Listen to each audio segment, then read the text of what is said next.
वर्षापासून कमीत कमी 3,500 ते 4,000 सेवक कायम झालेले आहेत। महानगरपालिकेमध्ये मी स्वतः कायम केलेले आहेत। माझ्या संदर्भात जेवढा अनुभव आहे ते अनुभव तुमच्या कामी यावं असं मी देवाचरणी प्रार्थना करतो आणि तुम्हाला चांगलं सहकार्य होईल अशा पद्धतीनं मी माझ्या पद्धतीनं प्रयत्न करतो। विशेषतः आमची ताकद फार मोठी आहे। तुमच्या मागे जर आमची ताकद उभं राहिली तर निश्चितच मुख्यमंत्र्याला आम्ही जाणीव करून देऊ की ह्या लोकांना लवकरात लवकर कायम करणं गरजेचं आहे। समान काम समान वेतन तर मेहरबान सुप्रीम कोर्टाने ऑर्डरच केलेली आहे आणि ज्या लोकांचे वर्षाला 240 दिवस भरलेले आहेत, ULP कायदा सांगतोय, ULP कायदा असं सांगतोय की प्रत्येक वर्षाला जर 240 दिवस भरले सलग 3 वर्ष, फक्त 3 वर्ष सुप्रीम कोर्टानं बॅक ड्यू पासून लोकांना कायम सेवेत घेतलेला आहे।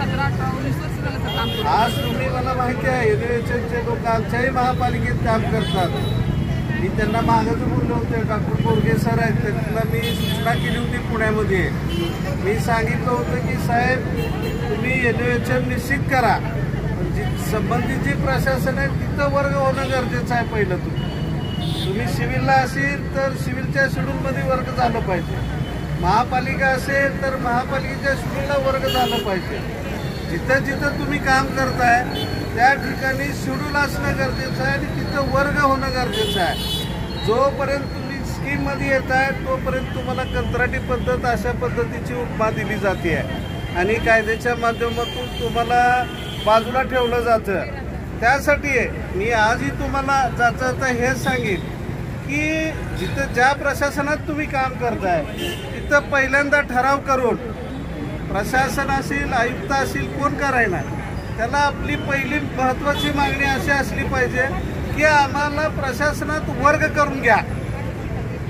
वर्ग होणं लय गरजेचं आहे। जोपर्यंत तुम्ही शेड्यूलमध्ये येत नाही तोपर्यंत तुम्ही कायद्यात येत नाही। तुम्ही 20 वर्ष भांडलं तरी निर्णय लागू शकत नाही, कारण मी सुप्रीम कोर्टात 10-20 केसेस आहेत माझे, 10-20 केसेस सुप्रीम कोर्टात लढतोय, इंडस्ट्रियल कोर्टात लढतोय, लेबर कोर्टात लढतोय। आता मला वाटतं 200 लोक कायम होतील लवकरच। घंटागाडीचे 200 लोक 249 लोक कायम होणार आहेत। तर लिगली काय करता येईल त्या संदर्भात मी चर्चा होणं गरजेचं आहे।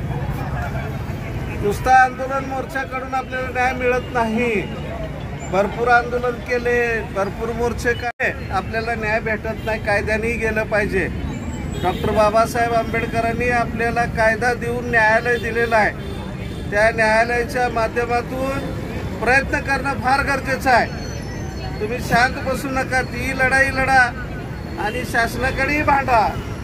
आम्ही आहे तुमच्या मागे। ज्यावेळेस माझी मदत लागेल, आमच्या संघटनेची मदत लागेल, त्यावेळेस तुम्हाला निश्चितच त्या पद्धतीनं आम्ही मागं उभं राहणार आहे। आता नुसता पाठिंबा देऊन जाणार नाही, तर जे टेक्निकली अडचणी तिथं मी तुम्हाला चांगलं सहकार्य करतो आणि आमच्याही महापालिकेत एनएचएमचे लोक आहेत, काम करतायत, सिव्हिल प्रशासनाला काम करतायत, इतर ठिकाणी काम करतायत।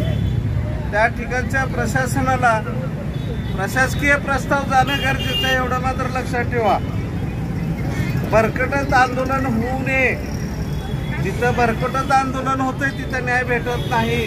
कायदेशीर आणि लिगली जाऊन सर्वांनी न्याय मिळवून घ्यावा। आणि एक सांगतो, शक्य काय नाही, तुम्हाला कायम करणं हे कायद्याने आणि काळाची गरजच आहे आणि करावंच लागतंय।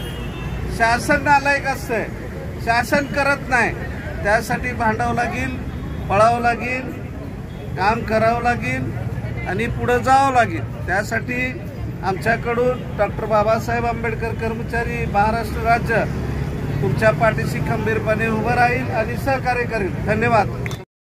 ताज्या बातम्यांसह ठळक घडामोडी पाहण्यासाठी आजच डीडी दर्पण न्यूजला लाईक करा, शेअर करा व सबस्क्राईब करायला विसरू नका।